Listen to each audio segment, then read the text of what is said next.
Hello children, this is Vijaya Baluvir. Welcome to School at Home program. Today I am going to teach you grade 9 English. Today we are moving into second unit named Games and Sports. In this unit you are going to have 3 readings, reading A, reading B and reading C. All these 3 readings or 3 lessons will teach us about the sports persons, their qualities and what struggles they have faced in their life to become victorious. So let's move into a reading of our second unit, that is True Height. True Height is the story of an athlete and a pole vaulter. He was a blind man and his name was Michael Stone.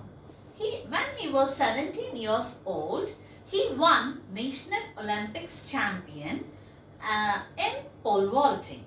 So, though he was blind, he became very successful in his life by taking the inspiration of his father and mother.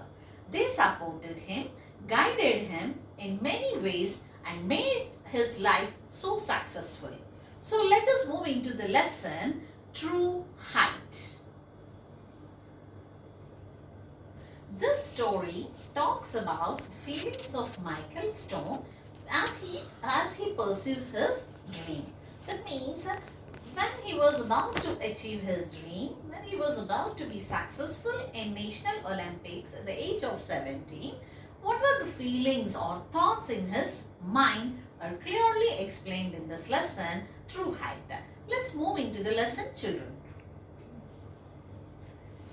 His palms were sweating. He needed a towel to dry his grip. A glass of water quenched his thirst but hardly cooled his intensity. The AstroTurf he sat on was as hot as the competition he faced today at the National Junior Olympics.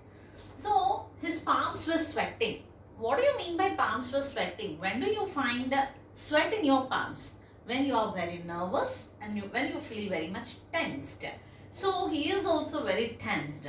Who? Michael Stone. Why was he tensed? Because he is going to clear the he is going to clear the height, great height to get the prize in National Olympics.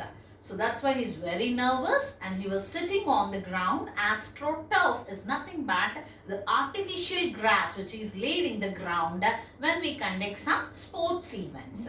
So he was sitting there and his palms were cold and they are sweating. And how much the palms were sweating? That he needs a towel to dry the hands to have a grip of the hold or a grip on the stick.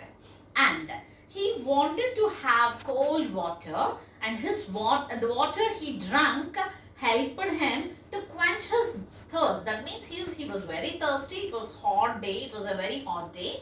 And by drinking that cool water, he can quench his thirst. His thirst has gone away. But the feelings, the intensity of heat in his mind and heart did not get cooled. That means the cool water could not put the fire in his mind and heart down, but his thirst can be quenched. It can be satisfied. Now, the pole was set at 17 feet, that was 3 inches higher than his personal best. Michael Stone confronted the most challenging day of his pole vaulting career. The stands were still filled with about 20,000 people, even though the final race had ended an hour earlier. So, here I told you Michael Stone was a blind man. That's why people were very much interested, like whether he can clear the height of 17 feet. And his earlier, the best clearance, that means he had cleared his best, was previously he has cleared 14 inches. Now he has to reach 17. You know, pole vaulting is a game where a height was set with a pole and the person, the pole vaulter, the person who plays this pole vault game is called as pole vaulter. So the pole vaulter, with his stick he has to run run a race. He reached that place and using that stick he should jump over the height which was set. So his personal best was 14 inches earlier. Now it was set to 17. That means he has to clear a height 3 inches more than his personal best. As I told you, his personal best was 14. Now he has to clear a height of 17. That means 3 inches had increased. So that's why he's feeling very much nervous whether he can clear that height of 17 inches or not.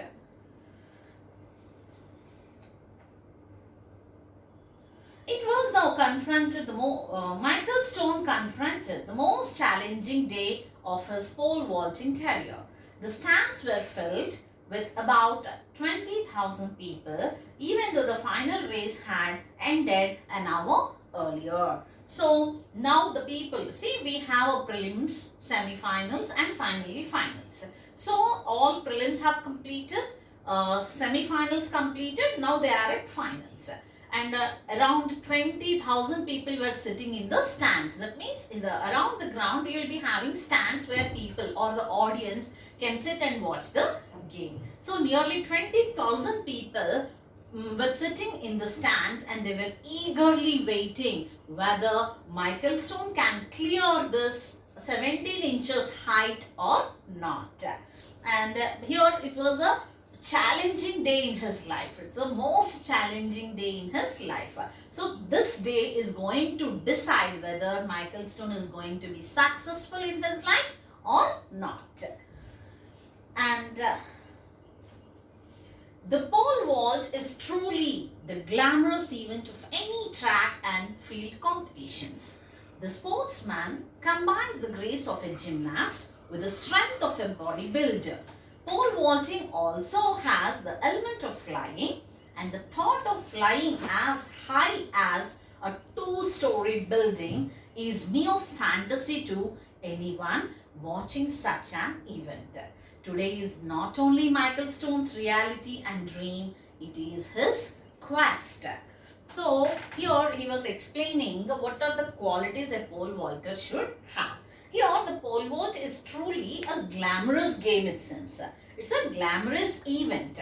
You know, track events are nothing but running race, such kind of relay races will be conducted on tracks.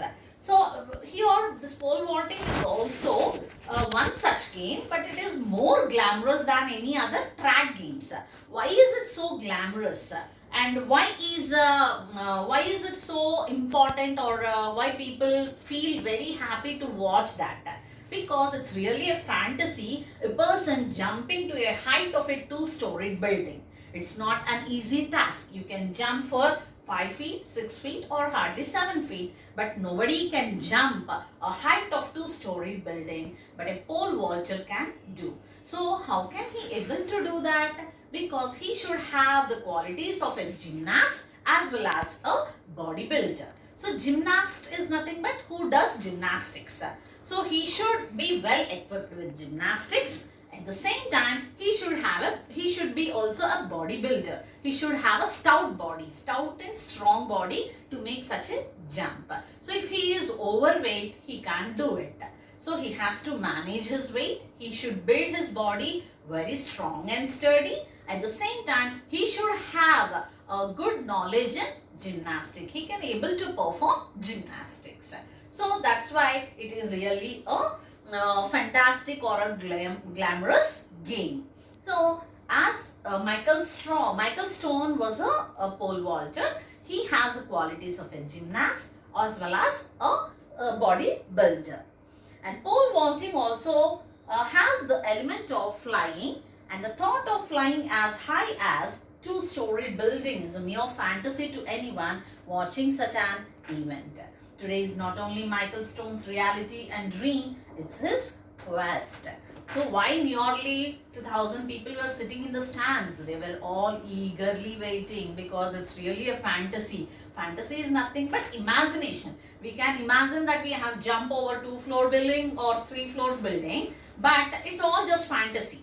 Here it's not fantasy, it's going to be real. That too, a blind person is going to clear a height of 17 feet. So that's why people are all eagerly waiting. As I told you, it's a very important day in the life of it is a very important day in the life of Michael Stone, because it's not his reality and dream. He's going to taste his success, which he was waiting since long.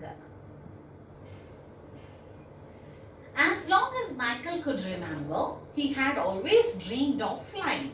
Michael's mother read him numerous stories about flying when he was growing up. Her stories were always the ones that described the land from a bird's eye view. So, Michael could remember his younger days, his childhood days. So, when he recollected his childhood days, he can recollect his mother telling him or narrating him the stories as like a bird view. What do you mean by bird's view? See, birds always fly in the air. When they were flying in the air, they can able to see everything, each and every location very keenly and clearly. So in the same manner, Michael's mother also narrates each and every minute bit in the story. It's so clearly narrated or explained to Michael that he could imagine or visualize what is happening in the story. So from there, the dream of flying started for Michael. So he loved to fly in the air like a bird. That inspires him to fly in the air, and pole vaulting is nothing but flying in the air. That's why his dreams come true when he become a pole vaulter.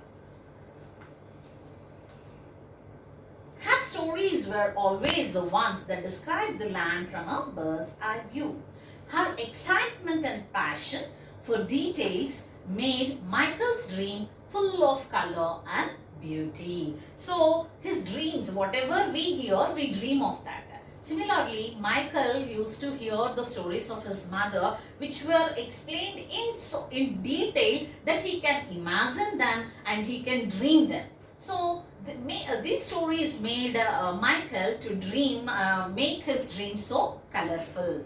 The narration of mother's stories makes Michael's dreams so colorful. And Michael had this one recurring dream. He would be running down a country road. He could feel the rocks and chunks of dirt at his feet. As he raced down the golden lined wheat fields, he would always outrun the locomotives passing by. He would begin soaring like an eagle. So pole vaulting is nothing but running and jumping. So in his dreams, he always dreams that he sees that he was running. He slowly starts his running and he increases the speed and he passes out the locomotives. Locomotives are nothing but the motor vehicles. So he crosses the motor vehicles very speedily and finally, like an eagle, he jumps into the air. That is what he usually dreams, and now today, after becoming a pole vaulter, all his dreams become true. Children, this is the story of Michael Stone, and in the next class we are going to see what had happened. And before winding up this lesson, I want to give you a home task. Please watch the videos of Michael Stone. This is not a story written, it's a real story, and Michael Stone is a real astronaut, he was a real athlete. So please watch videos of Michael Stone and write 10 points about him in your notebook. Thank you. Have a great day.